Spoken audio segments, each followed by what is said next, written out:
everybody, JC here with another TNI toy review. And today's review is in association with MarvelousNews.com, your #1 news source for everything Marvel. And for today's review, we're going to be taking a look at the brand new Spider-Man Marvel Legends 6-inch silk figure from Hasbro. Now this figure, along with the rest of the wave, has started to hit shelves overseas, and will soon be hitting shelves here in the United States probably early next month in July. The figure comes packaged in the same style of packaging we've been seeing with all the Marvel Legends figures for this year. You've got the black box, you've got the Build-A-Figure logo up at the very top, you've got the Legends series logo, and then the figure is clearly displayed in the window box packaging. Down below you have the Spider-Man logo, and this figure is listed as one of the web-slinging heroines. So on one side you have an image of the Ashley Barton Spider-Girl, and then on the other side you have an image for Silk, and then on the back of the packaging you have images of both figures, a brief bio in multiple languages, and then down below a look at all the figures in the wave that you need in order to complete the Space Venom Build-A-Figure. Okay, so let's get this open and take a look at what's inside. So here's a look at the figure outside the packaging along with the other contents. First of all, the figure comes with the left leg for the Space Venom Build-A-Figure. Now once we have all the other figures in this wave opened up, we'll put the Space Venom figure together and do a review in its own video, so be sure to check back for that. And then finally the figure comes with two different heads. So the head that's attached to the figure when you take it out of the packaging is the masked head with the little bandana thing that goes over her mouth and nose. And I like the sculpting detail on this face sculpt. I think they've done a really nice job with capturing the look of the character.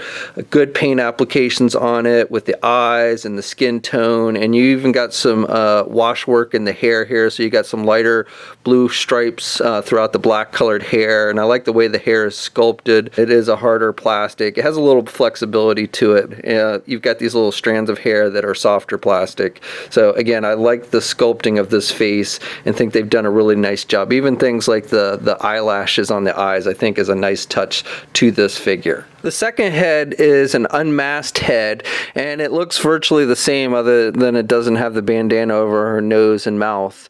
And to switch it out, head's attached to a ball joint just like all these figures. Now you also get this extra piece, the mask piece, so that you can put it down so it looks like it's down around her neck. So you want to put that on first if you want to have that look, and then snap the head on. So like I said, this is basically looks virtually the same. The hair sculpted the same, got the same kind of wash work in the hair. The eyes look pretty much the same with the little eyelashes and everything.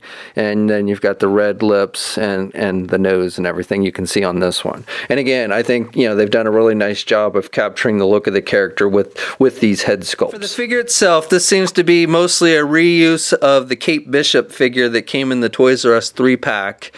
The arms and the legs and the midsection all seem to be from Bishop, and then the feet I'm not really sure. And then this hand I tried to match up. It looks familiar, but I wasn't able to match up that specific hand. So if you recognize the hand, let me know in the comments. And then this one's just a closed fist hand, which we've seen many times. But again, the main body is essentially the same sculpt as the Kate Bishop figure. And the paint jobs on this figure are pretty good for the most part. Most of it's black, and then you've got this lighter gray area in the midsection with the red webbing. And the red webbing is nice. And then down here, the webbing turns to black. So I like the overall look. Maybe a little bit of sloppiness here on the gray on this one shoulder, but again, for the most part, pretty solid paint applications. And then on the back, you've got nice detailing with the webbing as well.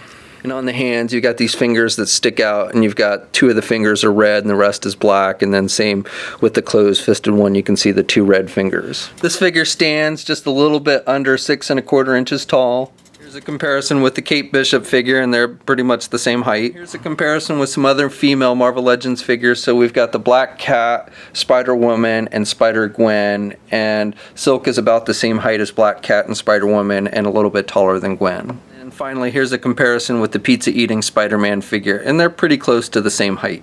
So articulation is pretty good on the figure. She can turn her head to the left and the right. It's on a ball hinge joint. She can look down good. She can't really look back very much because of the long hair though. Arms are attached with a standard ball hinge joint at the shoulder, so she can get her arm out good, and she's got good rotation. She has swivels at the elbow, single hinged elbow, so you can bend her elbow about that much. Swivels at the wrist, hinges on the hands, so she's got good up and down movement with the hands. She has a midsection joint, so she's got rotation there at the midsection. Really can't crunch down very much, but can look back pretty good there. No waist swivel. Legs are attached with ball joints, but can only do the splits about that much.